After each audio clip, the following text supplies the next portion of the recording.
Welcome to another fantastic episode of Crypto Cove. It's good to have you all with me here on this episode. How are you all doing?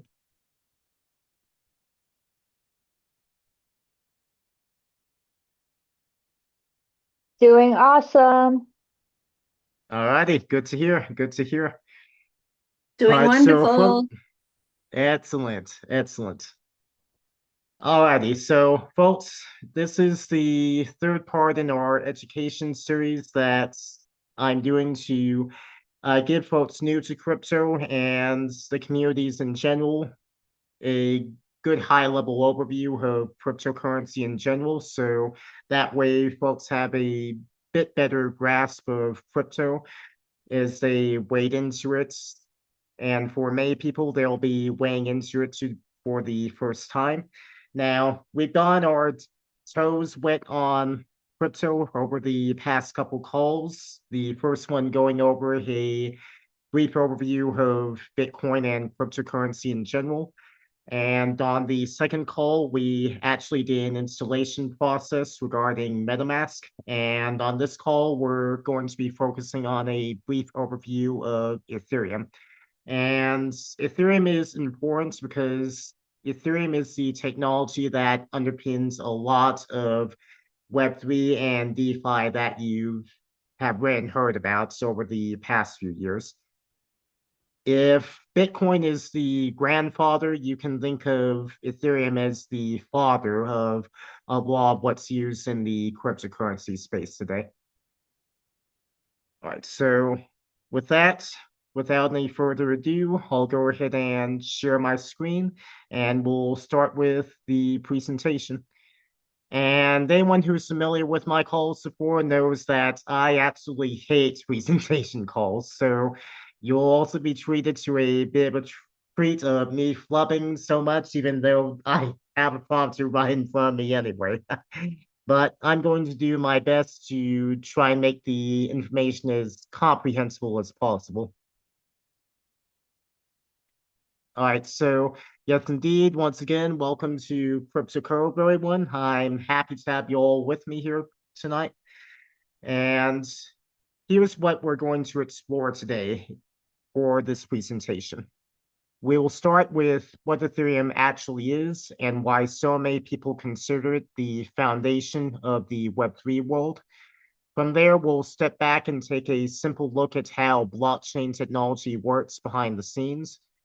After that, we'll get into one of the most important ideas in the Web3 and DeFi space, that being smart contracts. Now, smart contracts, just to give you a bit of a peek as to what those are, these are the programs that allow Ethereum to do so much more than just send and receive currency. We will also talk about decentralized apps, which are the tools and experiences built on top of these smart contracts. Next, we will take a look at how Ethereum stays secure through a system called proof of stake, which replaced the older mining approach. Then we'll touch on side chains, like, for example, BSC or Binance Smart Chain, which many communities use daily because they offer lower fees and faster transactions. We also look through the basics of wallets and personal safety because understanding how to protect your funds is just as important as understanding how Ethereum works. Finally, we will cover the benefits and risks as you walk away.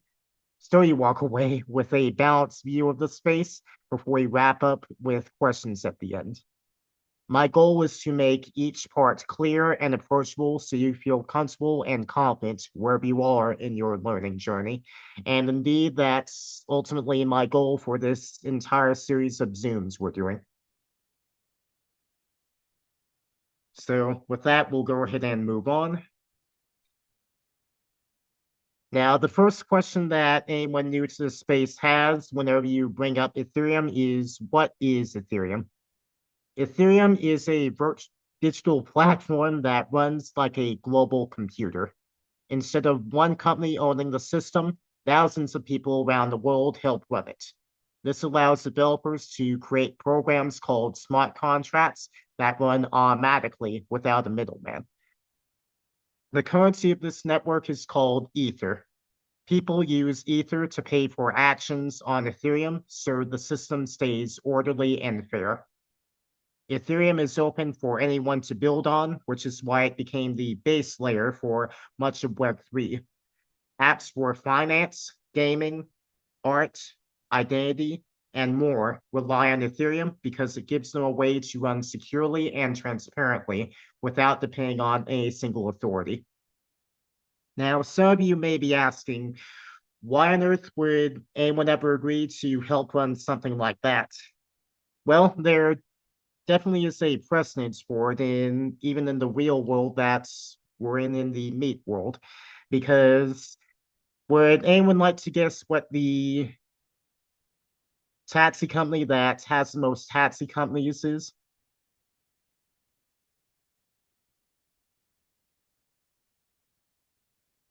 Anyone? Any guesses?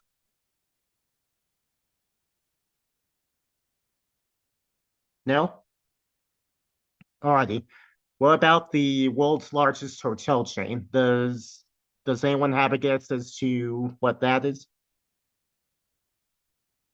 Hilton. Nope. Nope. All right, let me go ahead and check the chat.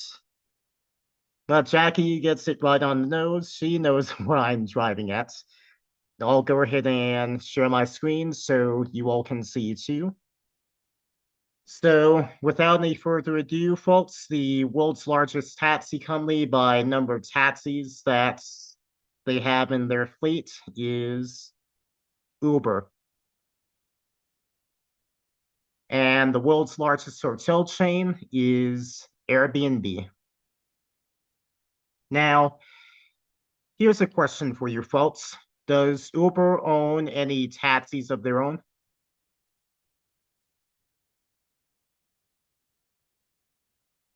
Nope. Nope.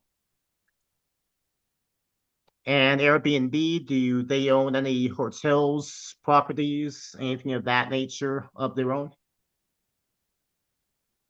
I think they wish.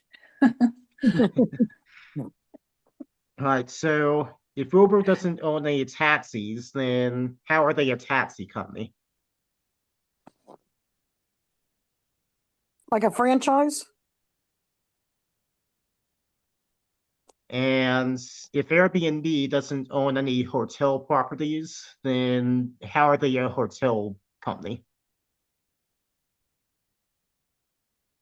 They're just really agents for them, aren't they? They represent them, or they are the go-between, the retailer. Yeah. They're like a franchise, right? Well, you're sort of driving towards the right idea, but ultimately the core of why Uber is a taxi company that owns no taxis, and Airbnb is a hotel company that owns no hotels, is because they enlist the services of individuals and folks in general in order to provide taxis in the case of Uber and hotels in the case of Airbnbs. And Ethereum uses the same basic principle. So it's not one big giant computer that's running all of Ethereum. It's thousands of different computers all around the world, going off the same basic principle that's made Uber so popular and made Airbnb so popular. And just as with Uber and just as with Airbnb, those who participate in the system, that is, those who drive for Uber, get rewarded. And as with Airbnb, those who put up their property on Airbnb get rewarded. Ethereum and the Ethereum network work in much the same way, but I am getting ahead of myself a bit. All right, so let me go ahead and take a look at the chat. All right, there's no real questions here. So with that, we'll go ahead and go back to the presentation.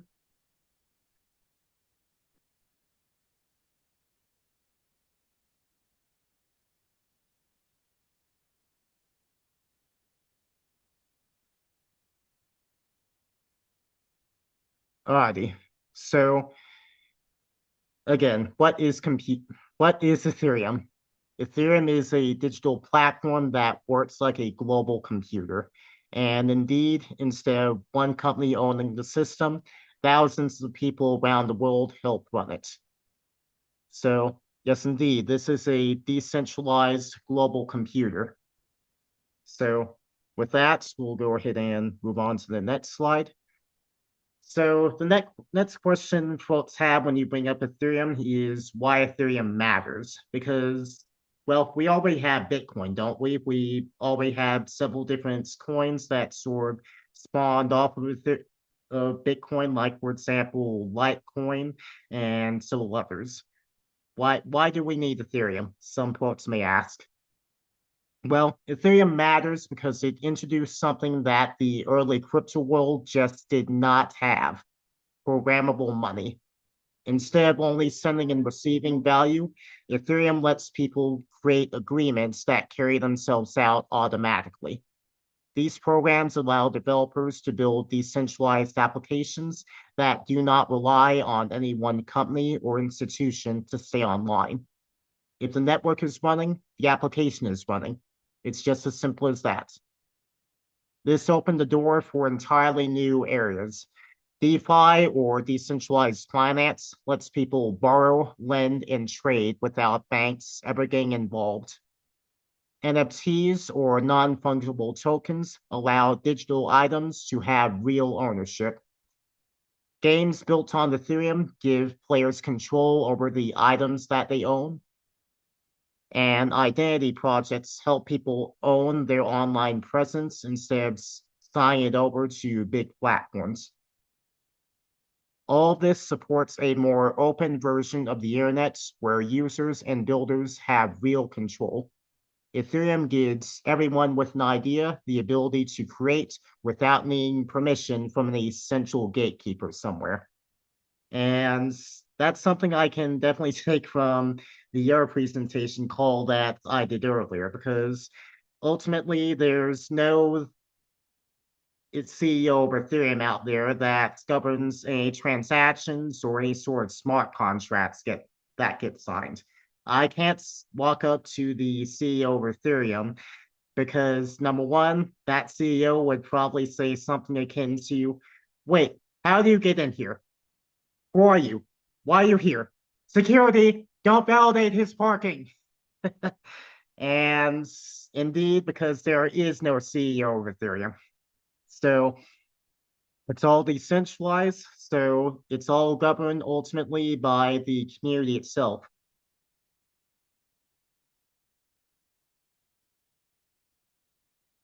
All right, so the story of Ethereum begins in 2014 when a young developer proposed the idea of a blockchain that could do more than just move currency. He imagined a system that could run programs on chain, giving people a way to automate agreements and build powerful applications. In 2015, the network officially launched. This was the moment smart contracts became real rather than theoretical. Developers around the world began experimenting and creating early projects. As the years passed, the ecosystem grew. By 2020, decentralized finance started taking off. Of course, something else that's happened in 2020 certainly did hurt those matters, since a lot of folks were getting onto the internet more and more and discovering more and more. At that point, people were lending, borrowing, trading, and earning interest without banks or brokers ever getting involved. Then came the merge in 2022. This event replaced Ethereum's old mining system with proof of stake, which made the network far more efficient and far more environmentally friendly. Today, Ethereum serves as the backbone for thousands of applications across finance, gaming, art, and identity. It has evolved from an idea into one of the most important pieces of infrastructure in the Web3 world. From little acorns do my oats grow indeed. All right, so the next question I one's minds after that is, what is a smart contract? Well, sorry folks, no actual contracts are involved. A smart contract is simply a program that lives on the blockchain and runs exactly the way it was written. Once someone deploys a smart contract onto Ethereum, it cannot be altered. This makes it dependable because no one can go quietly change the rules later on. These contracts activate on their own when certain conditions are met. You can think of them like digital vending machines. You put in a coin, press a button, and you get exactly what the machine is programmed to deliver. No human needs to stand over there watching over that transaction. Smart contracts remove the need for middlemen. They let people trade, borrow, lend, create art, play games, and interact with apps without relying on any company to approve the action. Many of the things people associate with Web3, such as DeFi platforms, NFT marketplaces, and blockchain-based games, all exist because of these smart contracts. They are the building blocks of the Ethereum ecosystem.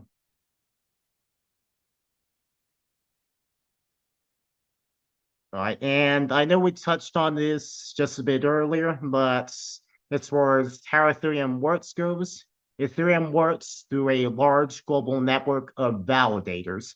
These are people who lock up some of their ether as a way to show commitments to keeping the network honest. Validators confirm transactions and add new blocks to the chain, which keeps everything running smoothly. Ethereum now uses a system called proof of stake.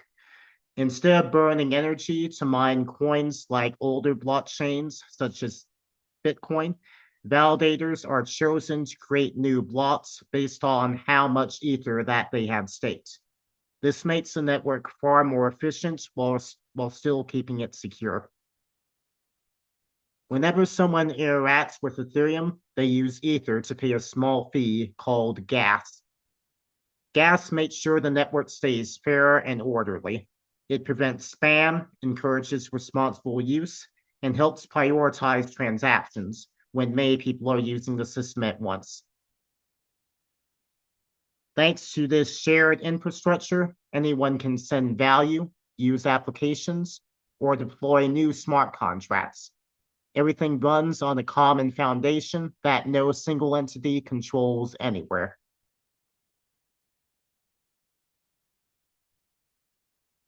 Ethereum supports a wide range of real-world uses. One of the biggest areas is, of course, decentralized finance, often called DeFi. These are financial tools that let people lend, borrow, earn interest, or swap tokens without banks or brokers. Everything runs through smart contracts, which means anyone can participate. Another major use is NFTs, which give digital items real ownership. Artists can sell their work, gamers can own the in-game items that they purchased or earned, and collectors can hold scarce digital goods. The idea is simple. If you own the token, you own the item. Sounds pretty straightforward, wouldn't you all say?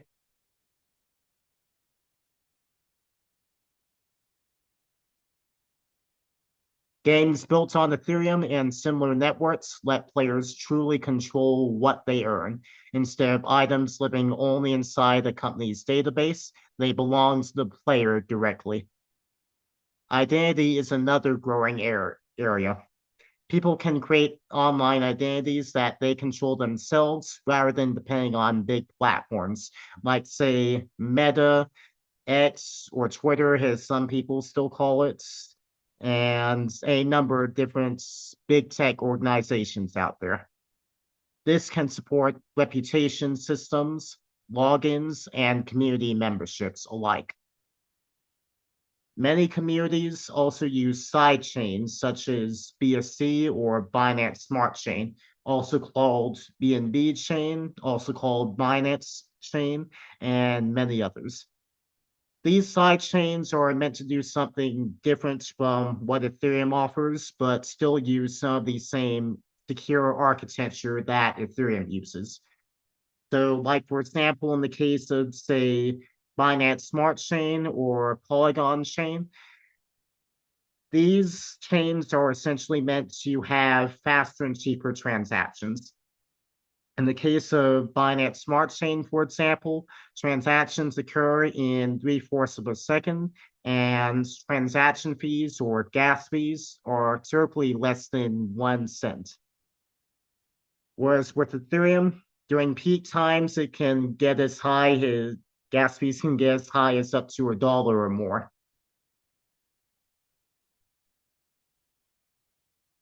All these examples show how Ethereum goes far beyond currency. It is the foundation for how applications and experiences are open, transparent, and user-controlled.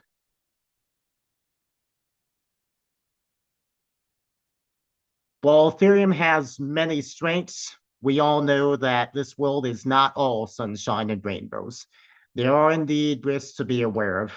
The first is gas fees. When a lot of people are using the network is at once, fees can rise, which makes simple actions more expensive. This is one reason sidechains and scaling tools have become popular. Another risk comes from smart contracts. Once a smart contract is deployed, it cannot be changed. But this unfortunately cuts both ways. Of course, this means that no one can ever alter it later and change the rules later on. But it also means that if the code has a mistake, that mistake becomes permanent. Bugs or loopholes can sometimes lead to lost funds, which is why good audits and reviews matter. And that's why the smart contracts audits industry has become a multi-million-dollar industry in of itself in Web3. Regulations are still taking shape around the world. Governments view crypto in different ways, and rules may continue to shift as the space grows. For example, some countries are very much friendly to cryptocurrency, and in some cases, don't have many taxes on cryptocurrency at all. Whereas in some other countries, the mere act of owning cryptocurrency in any way, shape, or form is a crime. Ethereum, like anything in crypto, also places responsibility on the user. If someone loses their private key or shares it by accident, they can lose access to their funds with no way to recover them. Keeping keys safe is one of the most important habits in crypto. And this goes double for your seed recovery phrase, recovery seed, recovery phrase, or any number of different permutations of that phrase. That's probably one of the most important points that you can take away from this meeting is to never share your private keys and never share your secret phrases. Because again, I can't go up to the CEO of Ethereum and ask for it back because there is no CEO of Ethereum, as I dramatically demonstrated earlier. Indeed, there are also scams and unsafe projects out there in the crypto world because anyone can deploy a smart contract. Some apps just are not trustworthy. Learning how to spot red flags is essential. Finally, the price of Ether can move up and down quickly, just like most cryptocurrency out there. These price swings can be exciting for some and stressful for others. Knowing these risks can help you use Ethereum wisely and with confidence.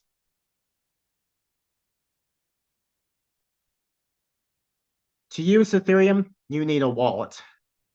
Now, a wallet is not a physical item, but a digital tool that lets you send, receive, and store crypto. When you make a wallet, it generates two important pieces of information. The first is your public key, which creates your address. This is the part that you can safely share with others so that they can send you funds. You can sort of think of it as like your email address. You can share that with other people so that they can send you emails, right? The second is your private key. This is the secret part that proves you own the funds in your wallet. You should never share this private key with anyone. It is similar to, say, the key to your house. Anyone who has it can just walk right in and take whatever they want.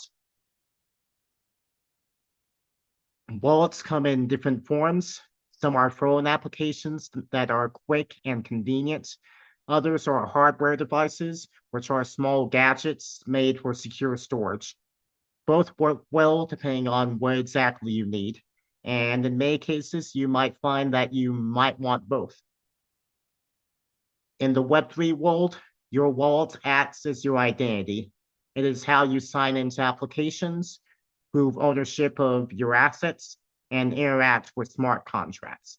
Keeping it safe is one of the most important parts of being in crypto. The future of Ethereum is shaped by constant improvement. Developers are always working on upgrades that make the network faster, smoother, and more affordable to use. These upgrades happen gradually, so the ecosystem stays stable while it grows. One major trend is the rise of rollups and other scaling tools. These solutions run transactions off of the main chain, then sells results back onto Ethereum later on. This approach helps reduce congestion and lowers costs, which makes apps feel more accessible.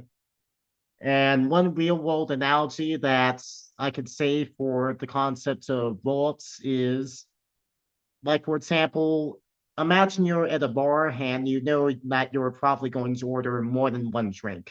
Now, you don't want to have to process a credit or debit card transaction every single time you place an order for another drink, do you?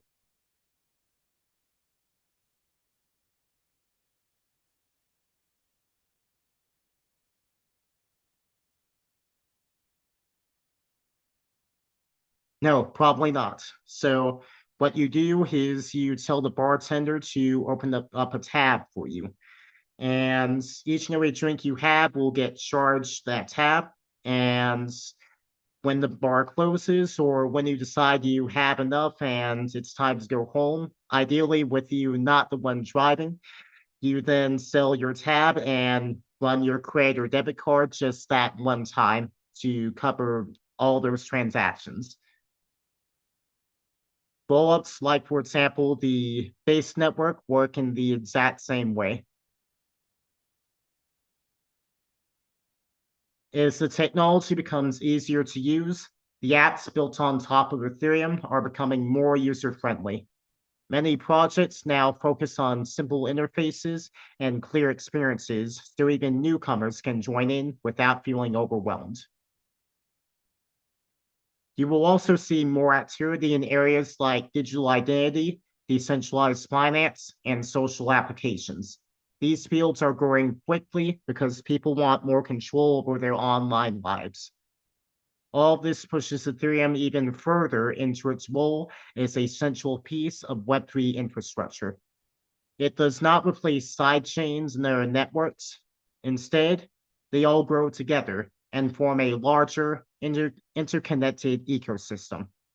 The future is bright and full of potential as the technology matures and becomes more accessible for everyday people.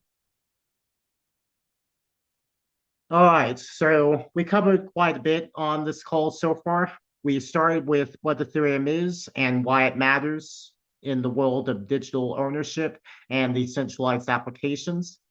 Then we looked at how the blockchain works behind the scenes and how that shared ledger means everything is possible. We explored smart contracts and the role they play in running apps automatically. We also talked about the shift to proof of stake, which keeps the system secure while reducing the energy needed to operate. From there, we looked at side chains like Binance Smart Chain and the many real-world uses built on Ethereum, including finance, gaming, art, and identity. We also reviewed the benefits and risks so you can make informed decisions and understand both sides of the technology. At this point, you should have a clear starting point for navigating the Ethereum and the Web3 world with confidence. You do not need to know everything at once. You only need a solid foundation, and that is exactly what I've helped you build today. All right, and now we have reached the Q&A session of this call. This is your time to ask anything you might want. Nothing is too basic and nothing is off limits. If something was unclear to you, or if you'd like to explore an idea a bit further or a bit deeper, feel free to bring it up. Crypto is something people learn through curiosity. Every question you ask helps you get more comfortable with the technology, and often helps the next person in the room learn as well. Thank you all for being part of this session, and with that, we'll go ahead and open it up for the Q&A. So, indeed, open season on all questions, folks. Who would like to go first?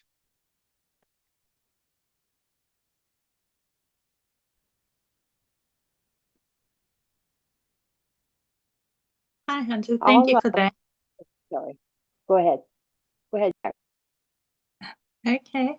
I'm interested to, you shared about smart contracts and how they can be used for art and creating all different things or games. So how are smart contracts created? Is it just like a bit of code or something like that?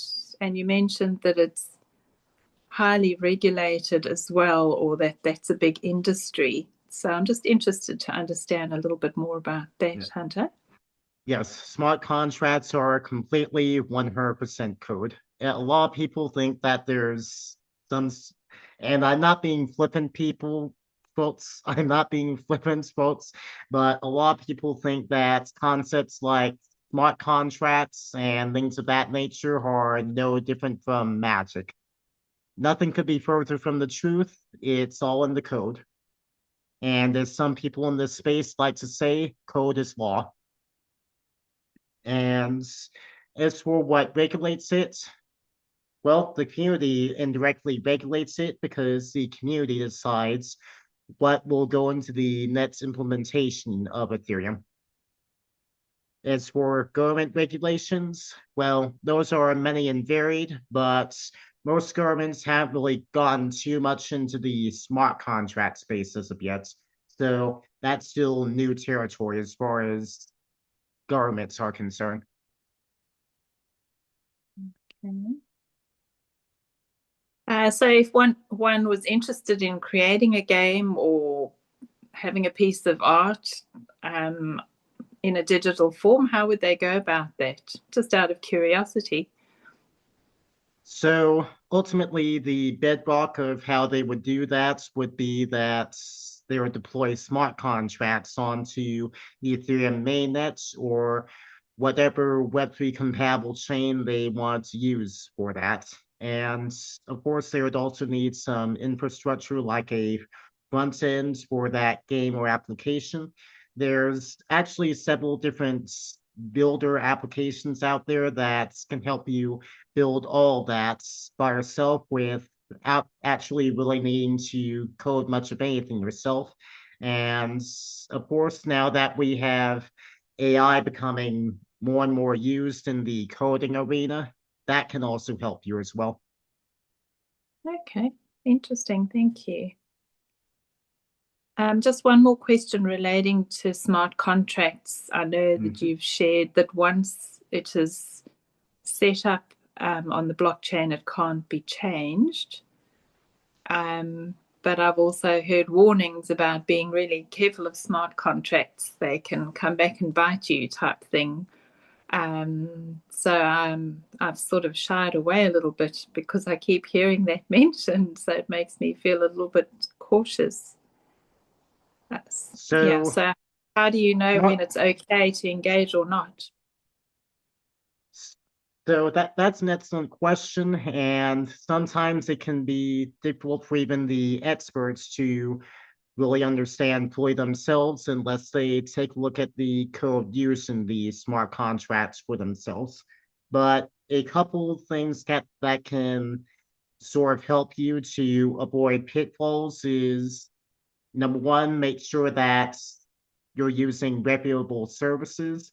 Like, for example, in one case, there is a smart contract that runs on a type of squatted domain that looks a lot like a swap tool, but in all actuality, what that's designed to do is it's designed to drain all the tokens and currency out of your wallet. Now, the smart contracts ultimately isn't malicious here. Rather, it's doing exactly what it was told to do. What really matters is the people behind the smart contracts. So that's another thing that you also have to look at if that information is available. So in general, try to stick to reputable services, or in the case for some services where there isn't much history behind them yet, look to someone you trust to see what they think about that smart contract or the program surrounding that smart contract. Okay, thank you so much. And of course, one thing you also want to do is make sure that you're looking at the right domain for the projects that you're using. Like, for example, a common decentralized exchange on the Binance Smart Chain is PancakeSwap, and its web address is pancakeswap.finance. There is also a pancakeswap.com, but that is not the real PancakeSwap. That's actually a scam site that uses a smart contract that's programmed to siphon all the funds away from your wallet. So, while be careful of that, you always want to make sure that you're looking in the correct place that you're meant to be looking in. Wow. Thanks for the warning. Yeah, and I actually have some resources to help with that. Like, for example, I have a crypto directory. Let me go ahead and pull that up here for everyone.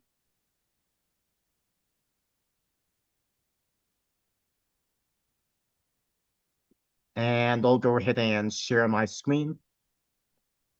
So I have an index here of a lot of different services and applications used in the crypto space. And all the links that I've gathered here are the real and true links to those services.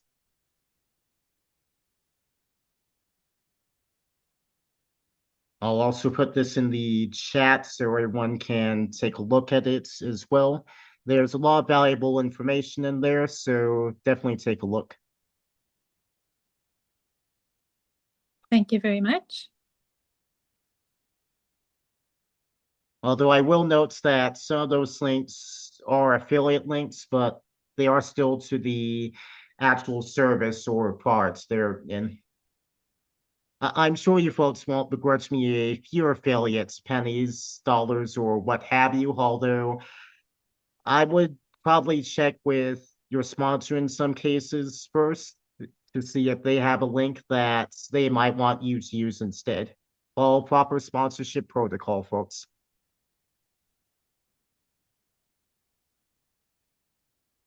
Alrighty, so are there any other questions? Chris, I think you were about to speak up a little while ago. So I was just confused on the Web3 definition a little bit, because at one time people were talking about it was not really a viable part of the web. It was more hype or marketing, or maybe that's just what I had heard. That, but it sounds like it's an actual part of the Ethereum network. Indeed it is, and whoever told you that it was all hype, well, look at where we are now, and you can see that they were very much misinformed. Okay, probably some. Well, he was older, old school, I guess. Some people hard to change. Okay, thank you. That That was it. Alrighty. And does anyone have any further questions, comments, things of that nature?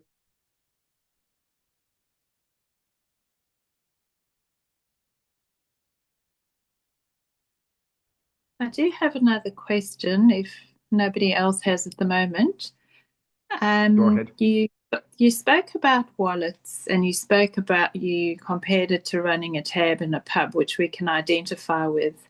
And I have seen reference to linking your MetaMask wallet to something else or your Trezor wallet or whatever. Um,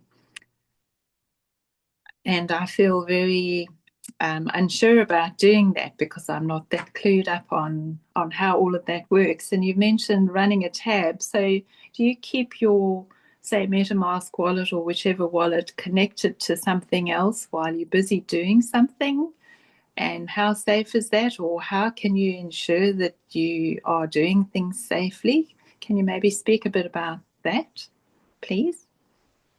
Of course. So what I was talking about in regards to running a tab was an analogy to how some side chains and layer two scaling solutions work. Because, for example, if you're using the base chain, which is essentially a layer two solution built on top of the Ethereum chain, what happens is, well, something very similar to what happens when you run a tab at your local pub.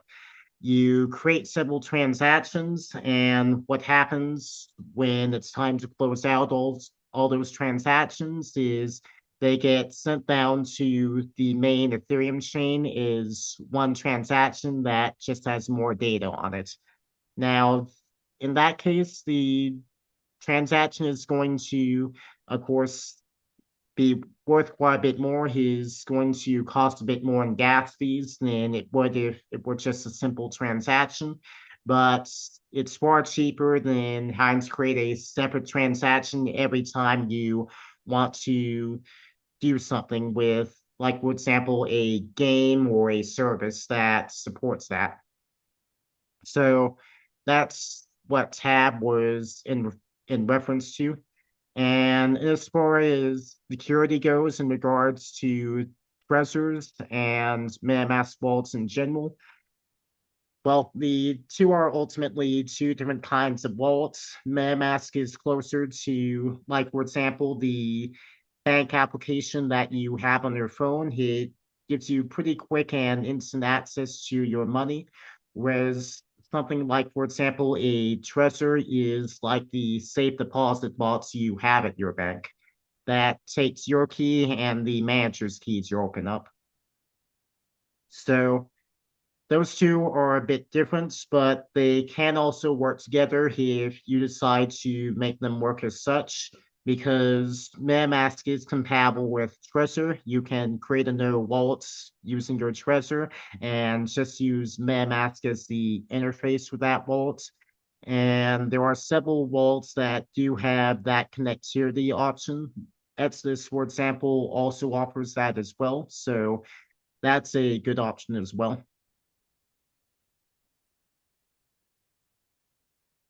So yeah, the two are different, but they can and absolutely do work together. And ultimately, it is something to really look into getting a hardware wallet like a Trezor if you ultimately plan on having quite a bit of crypto at your disposal. And generally speaking, I usually say that a good rule of thumb is that if you have more than $1,000 worth of crypto at your disposal, then you should really think of getting a hardware wallet, or if not that, then a cold wallet that you can store your crypto on and just have it disconnected from the internet unless you want to send crypto out. So if you want to use that middle ground there, like for example, a cold waltz, then you could, for example, treat the cold waltz as your savings account. You just don't touch it unless you really need to. And your hot wallets that stays constantly connected to the internet, like for example, your MetaMask wallets, your main daily driver wallet would be your checking account, for example. That's also connected to your debit card. So yeah, I hope that answers your question. But quite a bit of information for that question, but I'd say it's hopefully helps quite a bit. Thank you. Alrighty. And let me go and check the chat because a couple people wrote in there since then. All right, Viv asks, I think of Ethereum is one of the lanes of a highway and the other side chains lanes on that big highway. All can go in generally the same direction, and you would just pick your lane. Is that pretty close to correct? Yeah, it's a pretty good analogy for it. Say another analogy that I like to use is you can think of Ethereum, for example, is like the big international airports with all the security features and congestion of an international airport to match. And you could think of side chains like Binance Smart Chain is, for example, say a smaller regional airports that has less bells and whistles, but will still get you where you need to go.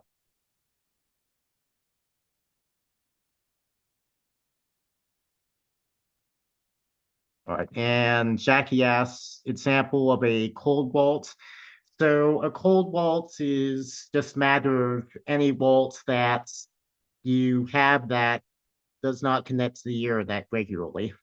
You can build this yourself with another instance of MetaMask and then just uninstall MetaMask or that instance rather after you've noted down everything regarding that wallet.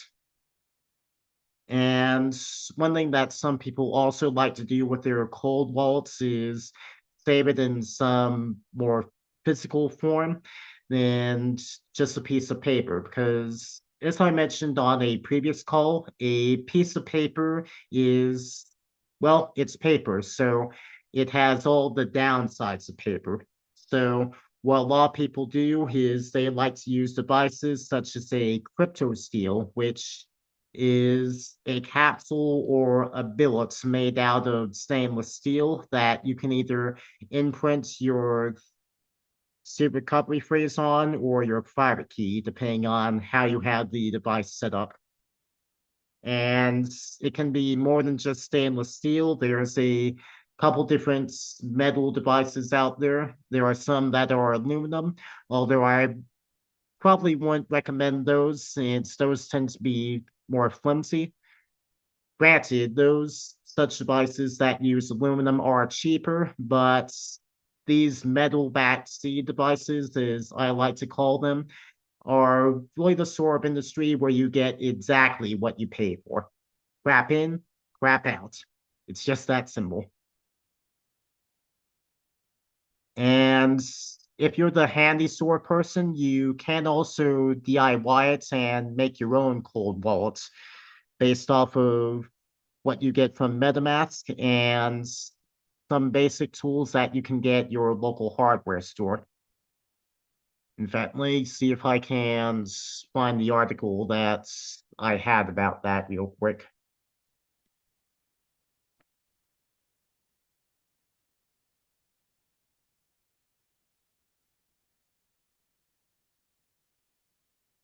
All right, let me see if I had it dealt Telegram.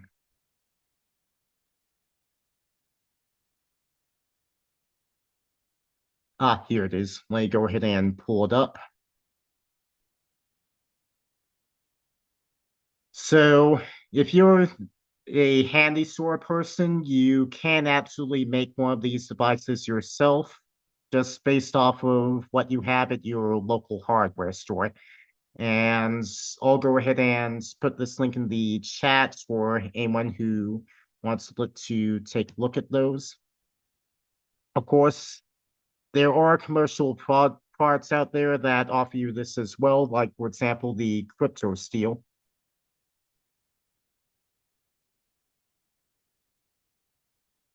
Now, these will probably look a bit prettier and more streamlined than a device that you would make yourself, but they do tend to be a bit more expensive.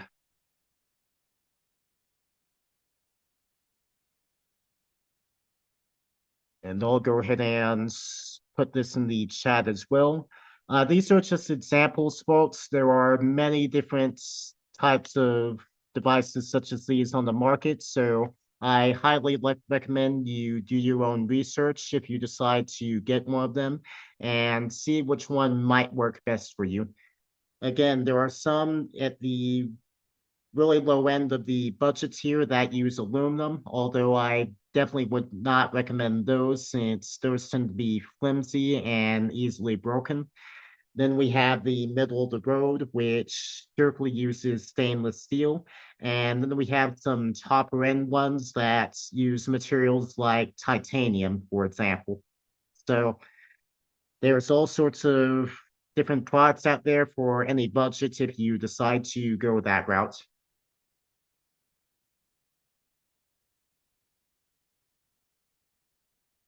Hunter, could I ask a question, please? Absolutely. Hunter, do you recommend that we not have the MetaMask add-on on our browser? I typically do recommend that because that's probably one of the easiest ways to make sure that you can access your wallet quickly. So it's not dangerous having it on there? Correct. As long as your device is secure, your wallet is secure. Thanks, Hunter.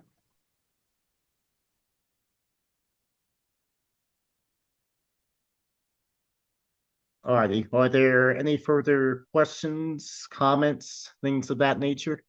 Hunter. Hi. Go ahead, Paula.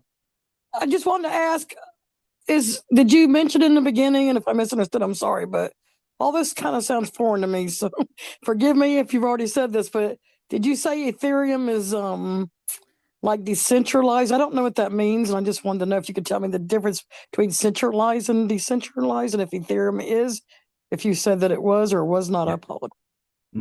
Ethereum is decentralized, and the difference between centralized and decentralized is that in something that's centralized, it means that one person or one company has ultimate control over it, whereas with something that's decentralized, no one has full control of it, and control is spread out over a big swath of a population. Like, for example, in the case of Ethereum, control of what happens with Ethereum is spread out between all the validators and the Ethereum community as a whole. So to go back to our example from earlier, if Ethereum was centralized, then there would indeed be a CEO of Ethereum.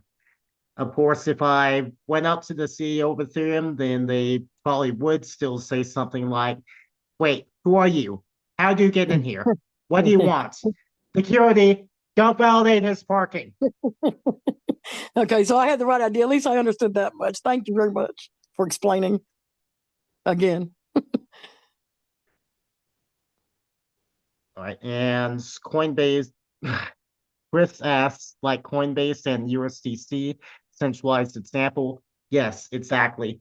Most stable coins, for example, are great examples of a centralized agency or centralized company out there that is in the Web3 space.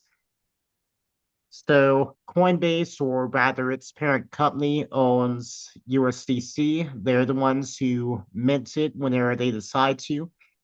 And USDT also works in much the same way because USDT is minted and issued by Tether Limited, a company based in Switzerland. But both of those are centralized companies.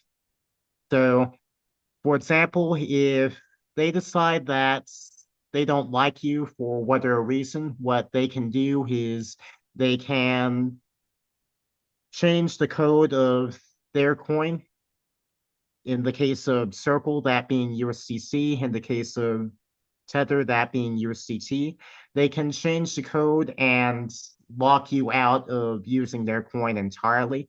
And in many cases, they can also just move balances of their token from your wallet to another wallet if they so decide. There's been a couple instances of Tether, for example, helping the United States government do exactly that in the cases of some thefts that have occurred. Now, is that good? Is that bad? I'll leave it up to the individual user to decide if you're comfortable with the idea of a centralized company having control over what you can do with your money. Granted, there are also decentralized stable coins out there. Like, for example, DAI is one of the most popular ones and definitely one to take a look at further. I'm actually planning on having a dedicated call regarding all the different types of stable coins that are popular out there. So definitely keep an eye out for that, although it definitely will be after this basic education series that we're doing. So I don't know exactly when that's coming, but it's coming.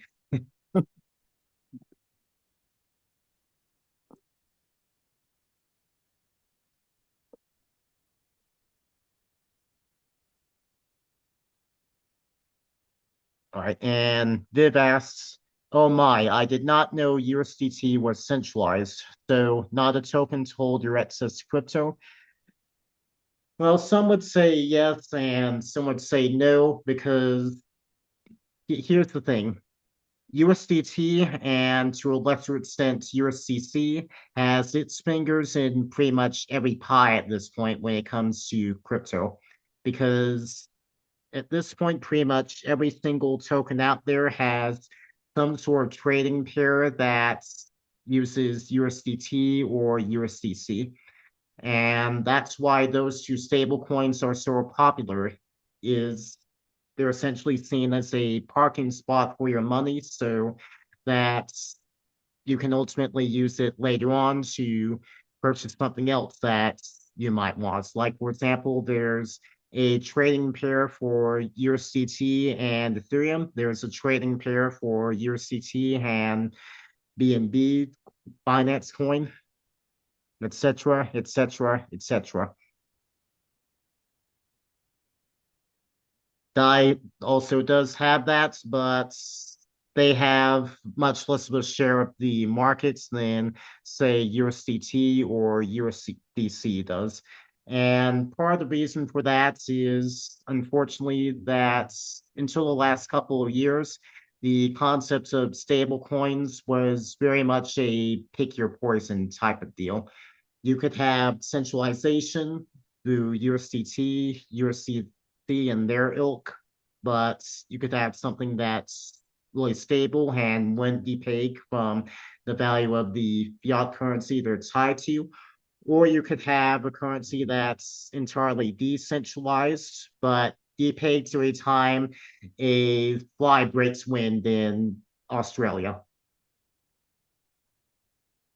And it's definitely been a long, hard slog to get out of that particular period in crypto's history.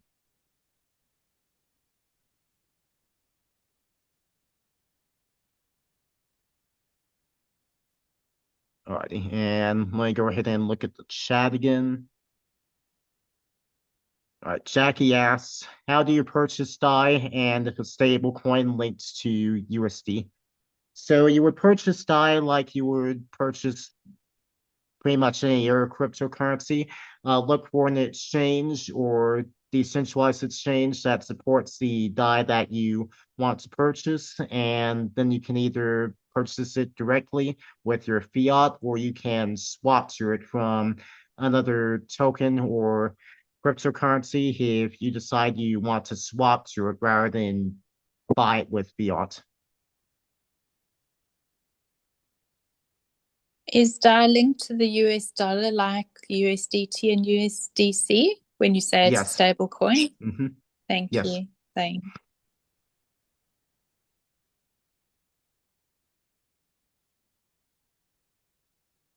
All right, and Viv asks, so to guard against BTC's volatility, we need to move to another stablecoin. Yes, but no. There are quite a few people that really do business only in stablecoins because they want that stability.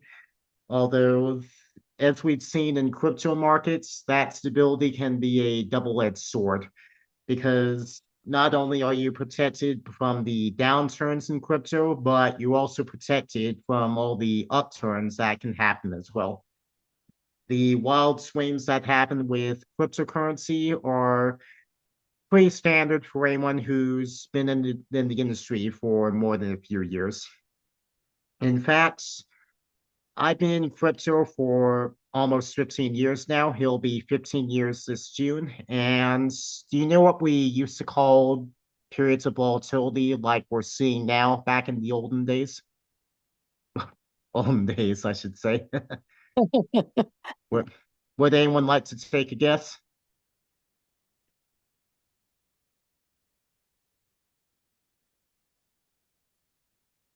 Like a roller coaster? Well, you're not wrong, but ultimately we called it Tuesday because Oh, that often it happened that often. It was just another day to us, and for anyone who's been in the crypto world for more than a few years, it's just another day to us. So to really answer that question, really only you can answer that question because what sort of volatility would you like to experience ultimately? I can't answer that for you. Anyone else you know in the crypto space can't answer that for you. There is only one person who can answer that for you, and that person is named you.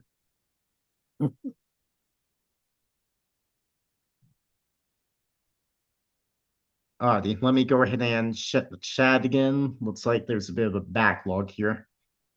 All right, Kim asks, what are your thoughts on Monero?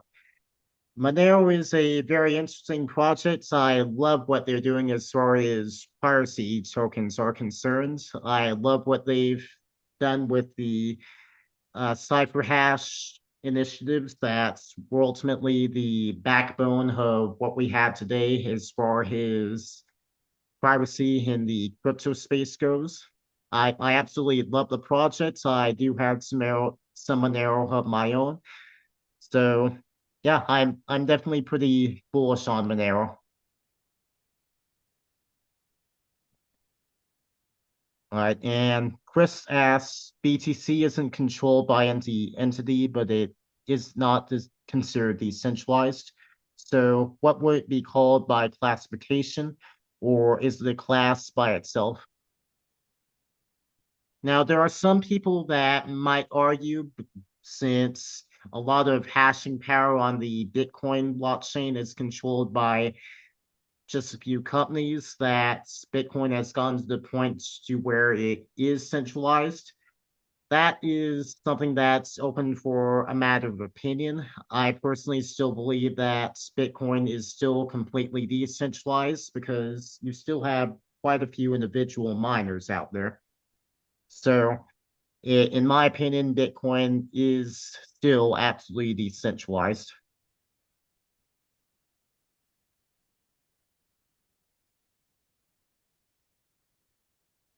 All right, and Viv asks, so with the stable coins, there is less privacy.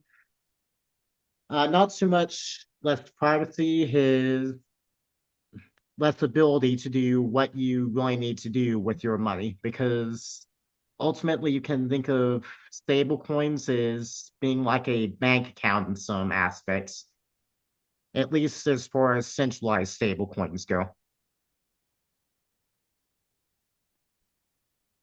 All right, and Bib says, so I guess you have to have the stomach to ride the roller coaster. Absolutely. That's one of the first things that you really cultivate when you really dive deep into crypto is now I don't want to be a gatekeeper or anything of the sort really, but if you don't steal your resolve, then you'll never really get to see the full breadth of what crypto has to offer. So I know you may not like roller coasters, but stick along for the ride and you just might like where you end up. That's why I like to say. So fasten your seatbelts. Yeah, Viv says I'm strapping in. Absolutely. That's the spirit.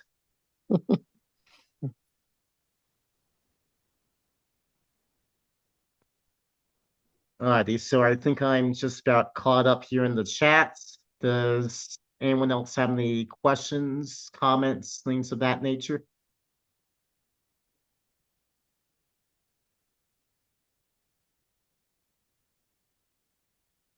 I just wanted to say thank you, Hunter. I've actually learned so much today about Excellent. Ethereum that I really did not know.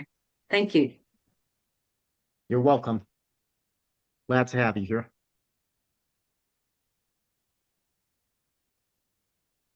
Alrighty, anyone else?